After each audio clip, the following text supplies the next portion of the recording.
Bom, agora nessa aula nós estaremos falando sobre a pesquisa quantitativa. Falamos sobre a pesquisa qualitativa, a importância dela dentro do mercado, no que ela vem nos ajudar e assim por diante. Agora estaremos falando sobre a pesquisa quantitativa. Como o próprio nome já diz, pesquisa quantitativa está relacionada à quantidade, a valores. Eu falei isso muito nas nossas outras aulas e agora nós vamos nos aprofundar um pouquinho mais.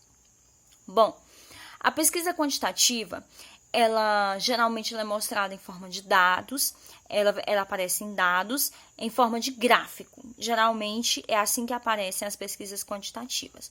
A pesquisa quantitativa, geralmente ela usa um questionário estruturado com perguntas fechadas. O que são perguntas fechadas? É um dos pontos que vocês precisam entender. O que são perguntas fechadas? Perguntas fechadas são aquelas perguntas onde o cliente ele vai responder sim ou não. Por exemplo, o produto X, a qual foi lançado no mercado, satisfez a sua expectativa? Sim ou não? O meu cliente vai me responder sim ou não. Eu não vou deixar brecha para o cliente ficar no talvez, ou mais ou menos. Não, ele vai me responder sim ou não. Isso são perguntas fechadas. São as perguntas onde os clientes eles vão responder, os entrevistados ou grupo de amostra, eles vão responder sim ou não. As pesquisas quantitativas,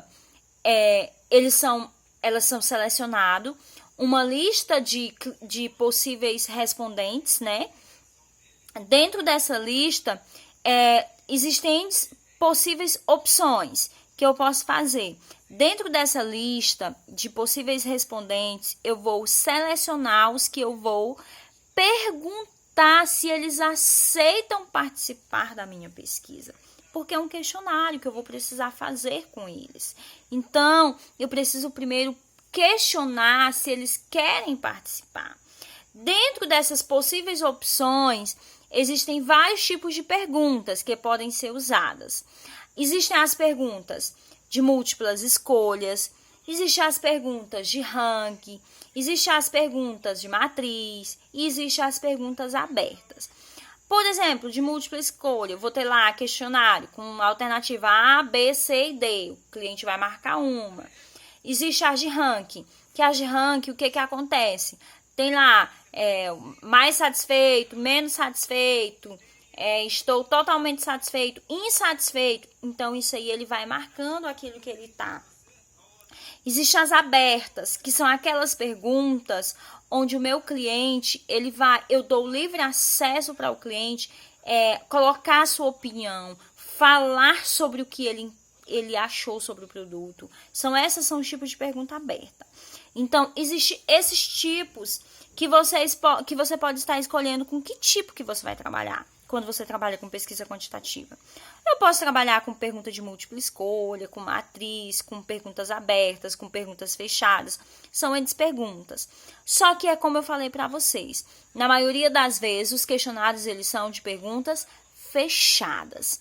Essas perguntas abertas são muito boas, porque eu posso usar o mesmo questionário tanto para a minha amostragem qualitativa quanto para a minha amostragem quantitativa. Mas existe um porém, que vocês precisam ter muito cuidado quando se trata de perguntas abertas. Por exemplo, eu fiz uma pergunta aberta para o meu cliente, e aí depois eu vou pegar e vou extrair esses dados e vou transformar isso em uma pesquisa quantitativa. Olha só, dá bem mais trabalho essas perguntas abertas, porque você vai ter que ler e entender o que o seu cliente quis falar com aquilo ali, e você vai ter que trabalhar em cima daquilo dali.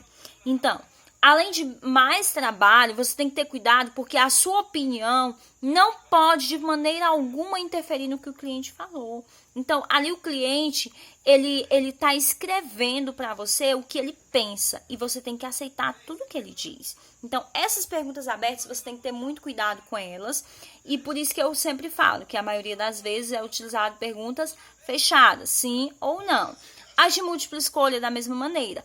Quando você for trabalhar na apresentação de dados, você tem que procurar uma forma que você vai apresentar essas perguntas que você colocou de múltipla escolha, certo? Então, nessa aula eu queria mostrar para vocês como que a gente pode estar trabalhando essa pesquisa quantitativa, e era isso que eu tinha para mostrar para vocês. Na próxima, nós vamos estar mostrando quando usar uma pesquisa qualitativa e quantitativa.